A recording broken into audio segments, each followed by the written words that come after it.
بسم اللہ الرحمن الرحیم۔ سلطان صلاح الدین ایوبی کے بھائی مصر کے قائم مقام امیر تقی الدین نے صلیبیوں کی نظریاتی جلگار کو بروقت فوجی کارروائی سے روک دیا اور اس خفیہ اور پر اسرار اڈے کو ہی مسمار کر دیا جہاں سے یہ فتنہ اٹھا تھا، مگر وہ مطمئن نہیں تھا کیونکہ وہ جان چکا تھا کہ یہ اسلام کچھ زہر قوم کی رگوں میں اتر گیا ہے۔ اس صلیبی تحریب کاری کو سوڈان سے پشت پناہی مل رہی تھی اور سوڈانیوں کو صلیبیوں کی پشت پناہی حاصل تھی۔ تقی الدین نے اس اڈے کو بھی تباہ کرنے کے لیے سوڈان پر حملے کی تیاریاں تیز کر دی۔ سلطان ایوبی نے وہاں بھی جاسوس بھیج رکھے تھے جن کی جانبازانہ کوششوں سے وہاں کے بڑے نازک راز مل رہے تھے، مگر ان رازوں سے جو فائدہ سلطان ایوبی اٹھا سکتا تھا وہ اس کے بھائی تقی الدین کے بس کی بات نہیں تھی۔ دونوں بھائیوں کا جذبہ تو ایک جیسا تھا لیکن دونوں کی ذہانت میں بہت فرق تھا۔ دونوں بھائی جس کارروائی کا فیصلہ کرتے تھے وہ شدید ہوتی تھی۔ فرق یہ تھا کہ سلطان ایوبی محتاط رہتا تھا اور تقی الدین بے صبر ہو کر احتیاط کا دامن چھوڑ دیتا تھا۔ اسے جب فوجی مشیروں نے کہا کہ سوڈان پر حملے کا فیصلہ دانش مندانہ ہے لیکن محترم ایوبی سے مشورہ لے لینا ضروری ہے، تو تقی الدین نے اپنے مشیروں کے اس مشورے کو مسترد کرتے ہوئے کہا، کیا آپ لوگ امیر محترم کو یہ تاثر دینا چاہتے ہیں کہ آپ ان کے بغیر کچھ نہیں سوچ سکتے اور کچھ کر نہیں سکتے؟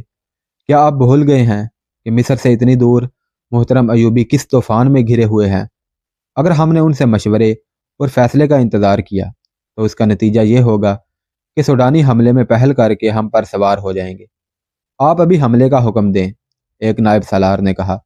فوج اسی حالت میں رست کے بغیر کوچ کر جائے گی، لیکن اتنی بڑی اور اتنی اہم مہم کے لیے گہری سوچ بچار کی ضرورت ہے۔ ہم کوچ کی تیاری کے تمام تر انتظامات بہت تھوڑے وقت میں کر لیں گے۔ آپ محترم ایوبی کو اطلاع ضرور دے دیں تاکہ وہ اور محترم نور الدین زنگی ادھر بھی دھیان رکھیں۔ تقی الدین چند ایسے عناصر اور قوائف کو نظر انداز کر رہا تھا جو اس کے حملے کو ناکام کر سکتے تھے۔ ایک یہ کہ صلیبیوں اور سوڈانیوں کے جاسوس مصر میں موجود تھے جو یہاں کی نقل و حرکت دیکھ رہے تھے۔ تقی الدین کی کمزوری یہ بھی تھی کہ اس کے دشمن کے جاسوس مسلمان بھی تھے جو انتظامیہ اور فوج میں اونچے عہدوں پر فائز تھے۔ اس کے مقابلے میں تقی الدین کے جاسوس سوڈانیوں کے پالیسی سازوں اور حکام تک نہیں پہنچ سکتے تھے۔ دوسرے یہ کہ سلطان ایوبی نے 1169 میں مصر کی جس سوڈانی فوج کو بغاوت کے جرم میں توڑ دیا تھا اس کے کئی ایک کماندار اور عہدیدار سوڈان میں تھے۔ وہ سلطان ایوبی کی جنگی چالوں سے واقف تھے۔ انہوں نے انہی چالوں کے مطابق اپنی فوج کی تربیت کی تھی۔ صلیبیوں نے انہیں نہایت اچھا اسلحہ اور ضرورت سے زیادہ جنگی سامان دے رکھا تھا۔ یہ گھر کے بھیدی تھے۔ تقی الدین نے یہ بھی نہ سوچا کہ وہ سوڈان کے جس علاقے میں ایک پیش قدمی کرنے جا رہا ہے وہ ایک وسیع صحرا ہے جہاں پانی خطرناک حد تک کم ہے، اور وہ مقام جہاں حملہ کرنا ہے اتنا دور ہے جہاں تک رست کو خطرے میں ڈالے بغیر رواں رکھنا ممکن نہیں ہوگا۔ مصر کے اندرونی حالات کو قابو میں رکھنے اور تخریب کاری کے انسداد کے لیے بھی فوج درکار تھی، مگر تقی الدین اس قدر بھڑکا ہوا تھا کہ اس نے مکمل طور پر نیک نیتی اور اسلامی جذبے کی شدت کے زیر اثر حملے کی تیاریاں شروع کر دیں اور سلطان ایوبی کو اطلاع نہ دینے کا فیصلہ کر لیا۔ اس کی اس خود مختاری میں وہی جذبہ تھا جو سلطان ایوبی میں تھا۔ اسے احساس تھا کہ سلطان ایوبی کا مقابلہ تند اور تیز طوفان سے ہے اور صلیبی فیصلہ کن جنگ لڑنے کا اہتمام کیے ہوئے ہیں۔ اس نے جو کچھ سوچا تھا درست تھا۔ اس وقت سلطان ایوبی کرک سے 8-9 میل دور ایک چٹانی علاقے میں اپنا ہیڈ کوارٹر قائم کیے ہوئے تھا۔ یہ اس کا عارضی قیام تھا۔ وہ اپنے ہیڈ کوارٹر کو خانہ بدوش رکھا کرتا تھا۔ جس مقام پر اسے حملہ کرانا یا شب خون مروانا ہوتا وہ اس کے قریب رہتا اور حملہ کرنے والے دستے کے کمانڈر کو بتا دیا کرتا تھا کہ وہ ان کی واپسی کے وقت کہاں ہوگا۔ اس کے چھاپہ مار صلیبی فوج کی تمام تر کمک تباہ کر چکے تھے۔ جہاں چھاپہ ماروں کے چھوٹے چھوٹے گروہ اس صلیبی فوج کے لیے ناگہانی مصیبت بنے ہوئے تھے جو صحرا میں پھیلی ہوئی تھی۔ صلیبیوں کا نقصان تو بہت ہو رہا تھا لیکن چھاپہ ماروں کی شہادت غیر معمولی طور پر زیادہ تھی۔ 10 جاں باز جاتے تو 3-4 واپس آتے تھے۔ یہ رپورٹیں بھی ملنے لگی تھی کہ صلیبیوں نے ایسے انتظامات کر لیے ہیں جو شب خون اور چھاپے کو کامیاب نہیں ہونے دیتے، لہذا اب چھاپہ ماروں کو جان کی بازی لگانی پڑتی تھی۔ سلطان ایوبی اب اپنی چالیں اور فوجوں کا پھیلاؤ بدلنے کی سوچ رہا تھا۔ معلوم ہوتا ہے کہ صلیبی مجھے آمنے سامنے آنے پر مجبور کر رہے ہیں، سلطان ایوبی نے اپنے فوجی نائبین سے کہا۔ میں انہیں کامیاب نہیں ہونے دوں گا اور میں اب اپنے اتنے زیادہ جوان مروانے سے بھی گریز کروں گا۔ میں چھاپا مار دستوں کی نفری میں اضافہ کرنے کا مشورہ دوں گا، ایک نائب نے کہا، اور میں یہ بھی مشورہ دوں گا کہ ہمیں دشمن کی قوت کو صرف اس لیے نظر انداز نہیں کرنا چاہیے کہ ہماری فوج میں جذبہ زیادہ ہے۔ جذبہ سپاہی کو بے جگری سے لڑا کر مروا سکتا ہے، فتح کا ضامن نہیں ہو سکتا۔ صلیبیوں کے مقابلے میں ہماری نفری بہت کم ہے۔ ہمیں یہ بھی نہیں بھولنا چاہیے کہ صلیبی فوج کا بیشتر حصہ زیرہ پوش ہے۔ سلطان ایوبی مسکرایا اور بولا، لوہا جو انہوں نے پہن رکھا ہے وہ انہیں نہیں، ہمیں فائدہ دے گا۔ کیا آپ نے دیکھا نہیں کہ صلیبی کوچ کرتے ہیں تو رات کو کرتے ہیں یا صبح کے وقت؟ اس کی وجہ یہ ہے کہ وہ دھوپ سے بچنے کی کوشش کرتے ہیں۔ سورج اوپر اٹھتا ہے تو اس کی تمازت زیرہ بختر کو انگاروں کی طرح گرم کر دیتی ہے۔ زیرہ پوش سپاہی اور سوار لوہے کے ہود اور آہنی سینہ پوش اتار پھینکنا چاہتے ہیں۔ اس کے علاوہ لوہے کا وزن ان کی حرکت کی تیزی ختم کر دیتا ہے۔ میں انہیں دوپہر کے وقت لڑاؤں گا، جب ان کے سروں پر رکھا ہوا لوہا ان کا پسینہ نکال کر ان کی آنکھوں میں ڈالے گا اور وہ اندھے ہو جائیں گے۔ آپ نفری کی کمی کو متحرک طریقہ جنگ سے اور جذبے سے پورا کریں۔ اتنے میں سلطان ایوبی کے انٹیلیجنس کے سربراہ علی بن سفیان کا ایک نائب زاہدان آ گیا۔ اس کے ساتھ 2 آدمی تھے۔ سلطان ایوبی کی آنکھیں چمک اٹھیں۔ ان دونوں آدمیوں کو اس نے بٹھایا اور پوچھا، کیا خبر ہے؟ دونوں نے اپنے گریبان کے اندر ہاتھ ڈالے اور لکڑی کی بنی ہوئی وہ سلیبیں باہر نکالی جو ان کی گردنوں سے بندھی ہوئی تھی۔ وہ سلیبی نہیں، مسلمان تھے۔ اپنے آپ کو سلیبی ظاہر کرنے کے لیے وہ سلیبیں گلے میں لٹکا لیتے تھے۔ دونوں نے سلیبیں اتار کر نیچے پھینک دیں۔ ان میں سے ایک نے اپنی رپورٹ پیش کی۔ یہ دونوں جاسوس تھے جو کرک سے واپس آئے تھے۔ پہلے بھی ذکر آ چکا تھا کہ کرک فلسطین کا ایک قلعہ بند شہر تھا جس پر صلیبیوں کا قبضہ تھا۔ صلیبی شوبک نام کا ایک قلعہ سلطان ایوبی کے ہاتھ ہار چکے تھے۔ وہ کرک کسی قیمت پر نہیں دینا چاہتے تھے۔ اس کے بعد انہوں نے دفاعی انتظامات بڑے ہی سخت کر دیے تھے، جن میں ایک بندوبست یہ تھا کہ وہ قلعہ بند ہو کر نہیں لڑنا چاہتے تھے۔ شوبک سے جب عیسائی اور یہودی باشندے مسلمانوں کے ڈر سے کرک بھاگ رہے تھے، اس وقت سلطان ایوبی نے اپنی فوج اور انتظامیہ کو یہ حکم دیا تھا کہ بھاگنے والے غیر مسلموں کو روکیں اور انہیں واپس لا کر ان کے ساتھ اچھا سلوک کریں۔ لیکن سلطان ایوبی نے ایک خفیہ حکم یہ بھی دیا تھا کہ زیادہ تر باشندوں کو جانے دیں۔ اس حکم میں راز یہ تھا کہ غیر مسلم باشندوں میں سلطان کے جاسوس بھی جا رہے تھے۔ اپنے جاسوس دشمن کے اس شہر میں اور مساوات میں جس پر تھوڑے عرصے بعد حملہ کرنا تھا، بھیجنے کا یہ موقع نہایت اچھا تھا۔ مسلمان جاسوس عیسائی اور یہودی پناہ گزینوں کے بھیس میں کرک چلے گئے تھے۔ وہاں کے مسلمان باشندوں کو ساتھ ملا کر انہوں نے وہاں خفیہ اڈے بنا لیے تھے۔ وہ وہاں سے اطلاعات بھیجتے رہتے تھے۔ سلطان ایوبی ذاتی طور پر ان کی رپورٹیں سنا کرتا تھا۔ اس روز 2 جاسوس آئے تو سلطان ایوبی نے انہیں فوراً اپنے خیمے میں بلا لیا اور باقی سب کو باہر نکال دیا۔ جاسوسوں کی رپورٹ میں صلیبیوں کی فوج کی نقل و حرکت اور ترتیب کے متعلق اطلاعات تھیں۔ سلطان ایوبی ان کے مطابق نقشہ بناتا رہا۔ اس دوران اس کے چہرے پر کوئی تبدیلی نہیں آئی۔ جاسوسوں نے جب کرک کے مسلمان باشندوں کی بے بسی اور مظلومیت کی تفصیل سنائی تو سلطان ایوبی کے چہرے پر نمایاں تبدیلی آ گئی۔ ایک بار تو وہ جوش میں اٹھ کر کھڑا ہوا اور خیمے میں ٹہلنے لگا۔ جاسوسوں نے اسے بتایا کہ شوبک سے صلیبی شکست کھا کر کرک پہنچے تو انہوں نے مسلمانوں کا جینا حرام کر دیا۔ سلطان ایوبی کو بہت سے حالات کا تو پہلے سے علم تھا۔ ان 2 جاسوسوں نے اسے بتایا کہ اب وہاں بازار میں جن مسلمانوں کی دکانیں ہیں وہ بہت پریشان ہیں۔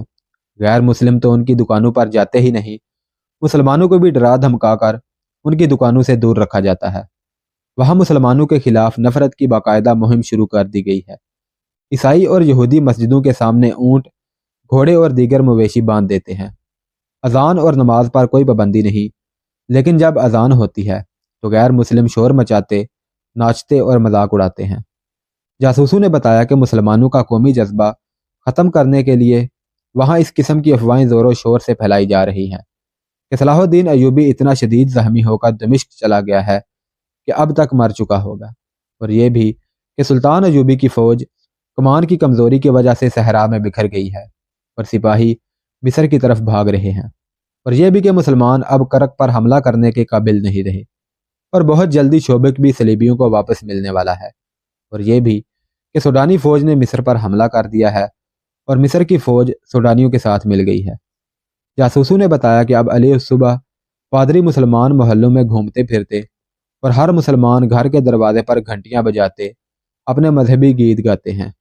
وہ اپنے مذہب کا اور کوئی پرچار نہیں کرتے، یہ پرچار وہاں کی عیسائی اور یہودی لڑکیاں کرتی ہیں، جو مسلمان نوجوانوں کو جھوٹی محبت کا جھانسا دے کر ان کے ذہن تباہ کر رہی ہیں۔ یہ لڑکیاں مسلمان لڑکیوں کی سہیلیاں بن کر انہیں اپنی آزادی کی بڑی ہی دلکش تصویر دکھاتی اور انہیں بتاتی ہیں کہ مسلمان فوج جو علاقہ فتح کرتی ہے وہاں مسلمان لڑکیوں کو بھی خراب کرتی ہے۔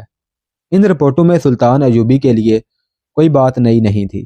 ابتدا میں اس کے جاسوس اسے کرک کے مسلمانوں کی حالت زار بتا چکے تھے۔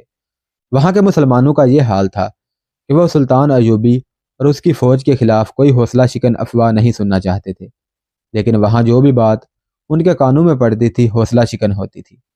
وہ ڈرتے بات نہیں کرتے تھے، ان کے گھروں کی دیواروں کے بھی کان تھے، وہ اکٹھے بیٹھنے سے بھی ڈرتے تھے۔ جنازے اور بارات کے ساتھ بھی جاسوس تھے اور مسجدوں میں بھی جاسوس ہوتے تھے۔ ان کی بد نصیبی تو یہ تھی کہ جاسوسی ان کے اپنے مسلمان بھائی کرتے تھے۔ وہ اپنے گھروں میں بھی سرگوشیوں میں باتیں کرتے تھے۔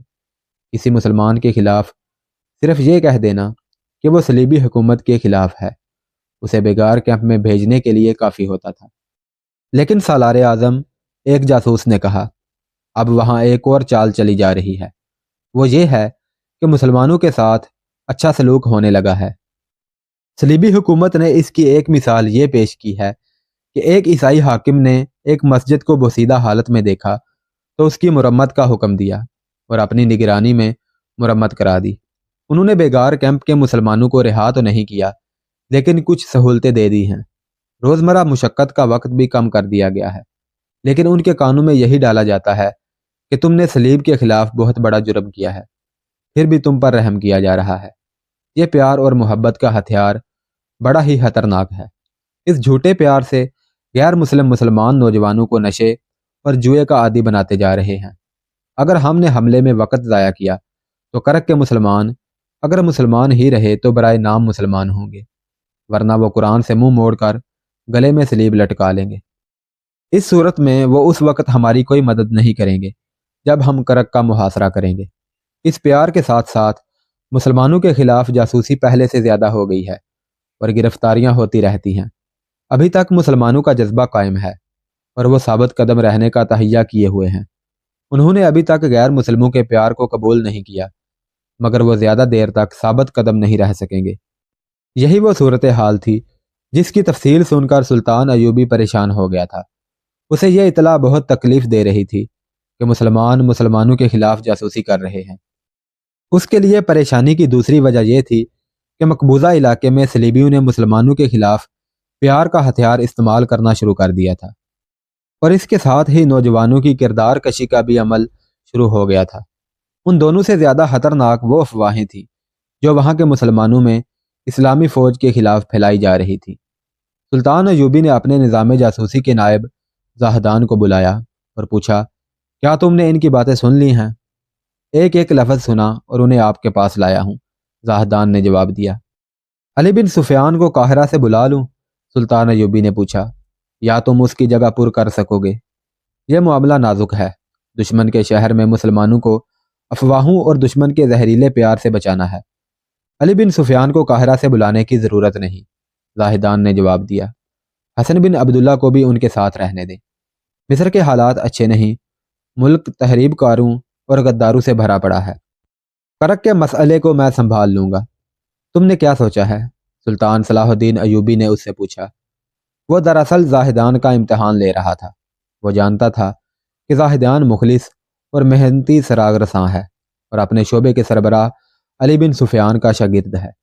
اس پر سلطان کو پورا اعتماد تھا، پھر بھی وہ یقین کرنا ضروری سمجھتا تھا کہ یہ شاگرد اپنے استاد کی کمی پوری کرے گا۔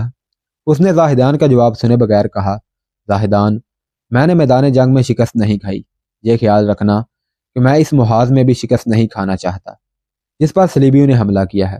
میں کرک کے مسلمانوں کو اخلاقی اور نظریاتی تباہی سے بچانا چاہتا ہوں۔ آپ جانتے ہیں کہ کرک میں ہمارے جاسوس موجود ہیں، زاہدان نے کہا۔ میں انہیں اسی مقصد کے لیے استعمال کروں گا۔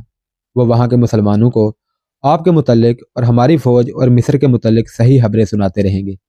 اور انہیں آپ کا پیغام دیں گے۔ وہاں کی مسلمان عورتوں میں قومی جذبے کی کمی نہیں، ایک جاسوس بول پڑا۔ اس نے کہا، ہم جوان لڑکیوں سے کہیں گے کہ وہ گھر گھر جا کر عورتوں کے ذہن صاف کرتی رہیں۔ ہمارا مشاہدہ یہ ہے کہ وہاں کی لڑکیاں لڑنے کے لیے بھی تیار ہیں۔ عورتیں اگر گھر اور بچوں کی تربیت کا محاذ سنبھال رکھیں تو اسی سے اسلام کے فروغ اور سلطنت اسلامیہ کی توسیع میں بہت مدد ملے گی۔ سلطان ایوبی نے کہا، انہیں اس مقصد کے لیے استعمال کرو کہ مسلمان گھرانوں میں اور بچوں میں غیر اسلامی اثرات داخل نہ ہونے دیں۔ میں اس کوشش میں مصروف ہوں کہ کرک پر جلدی حملہ کر دوں اور شعبک کی طرح وہاں کے بھی مسلمانوں کو آزاد کراؤں۔ اس نے زاہدان سے پوچھا، اس مقصد کے لیے کسے کرک بھیجو گے؟ انہی دونوں کو، زاہدان نے جواب دیا۔ یہ آنے جانے کے راستوں اور طریقوں سے واقف ہو چکے ہیں اور وہاں کے حالات اور ماحول سے مانوس ہیں۔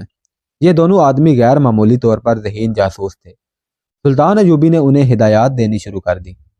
کرک میں مسلمان باشندوں پر پیار کا جو ہتھیار چلایا جا رہا تھا وہ صلیبیوں کی انٹیلیجنس کے ڈائریکٹر جرمن نژاد ہرمن کی چال تھی۔ وہ شعبے کی شکست کے بعد صلیبی حکمرانوں پر زور دے رہا تھا کہ کرک کے مسلمانوں کو پیار کا دھوکہ دے کر صلیب کا وفادار بنایا جائے یا کم از کم صلاح الدین ایوبی کے خلاف کر دیا جائے۔ صلیبی حکمران مسلمانوں سے اتنی زیادہ نفرت کرتے تھے کہ ان کے ساتھ جھوٹا پیار بھی نہیں کرنا چاہتے تھے۔ وہ تشدد اور درندگی سے مسلمانوں کا قومی جذبہ اور وقار ختم کرنے کے قائل تھے۔ ہرمن اپنے فن کا ماہر تھا، انسانوں کی نفسیات سمجھتا تھا۔ اس نے صلیبی حکمرانوں کو بڑی مشکل سے اپنا خم خیال بنایا اور یہ پالیسی مرتب کرا لی کہ شہر اور مضافات کے اس علاقے کے مسلمانوں کو جو صلیبی استبداد میں ہے، جسے مشتبہ اور جاسوس سمجھا جائے، اور جس مسلمان کے خلاف ذرا سی بھی شہادت ملے اسے گرفتار کر کے غائب کر دیا جائے، لیکن ہر مسلمان شہری کو دہشت زدہ نہ کیا جائے۔ اس پالیسی کی بنیادی شک یہ تھی کہ لڑکیوں کے ذریعے مسلمان لڑکیوں کو بے پردہ کیا جائے اور مسلمان لڑکیوں کو ذہنی عیاشی اور نشے کا عادی بنا دیا جائے۔ مختصر یہ کہ ان کی کردار کشی کا انتظام کیا جائے، لہذا اس پالیسی پر عمل شروع کر دیا گیا تھا۔ ابتدا افواہوں سے کی گئی تھی۔ ہرمن نے یہ منظوری بھی لے لی تھی کہ مسلمانوں میں غداری کے جراثیم پیدا کرنے کے لیے خاصی رقم خرچ کی جائے۔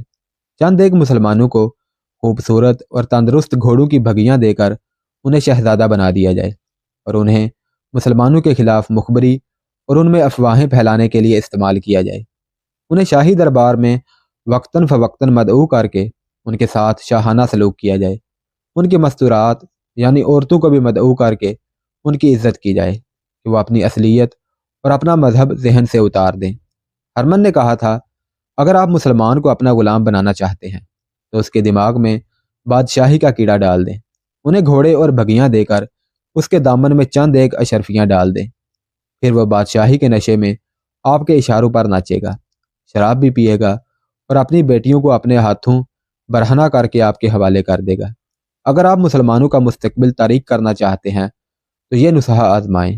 میں آپ کو پہلے بھی بتا چکا ہوں اور اب پھر بتاتا ہوں کہ یہودیوں نے مسلمانوں کی اخلاقی تباہی کے لیے اپنی لڑکیاں پیش کی ہیں۔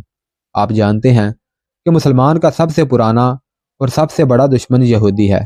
اسلام کی جڑیں تباہ کرنے کے لیے یہودی اپنی بیٹیوں کی عزت اور اپنی پونجی کا آخری سکہ بھی قربان کرنے کو تیار رہتے ہیں۔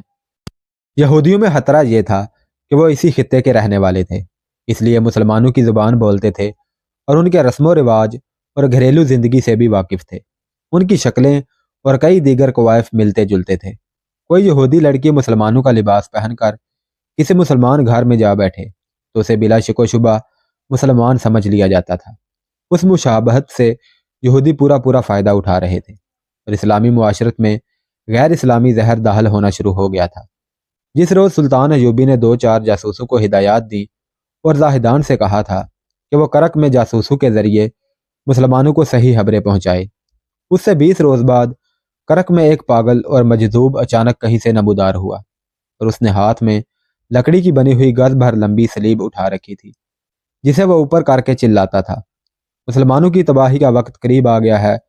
شعبک میں مسلمان اپنی بیٹیوں کی عصمت دری کر رہے ہیں۔ مصر میں مسلمانوں نے شراب پینا شروع کر دی ہے۔ خدائے یسوع مسیح نے کہا ہے کہ اب یہ قوم روئے زمین پر زندہ نہیں رہ سکتی۔ مسلمانوں، نوح کے دوسرے طوفان سے بچنا چاہتے ہو تو صلیب کے سائے میں آ جاؤ۔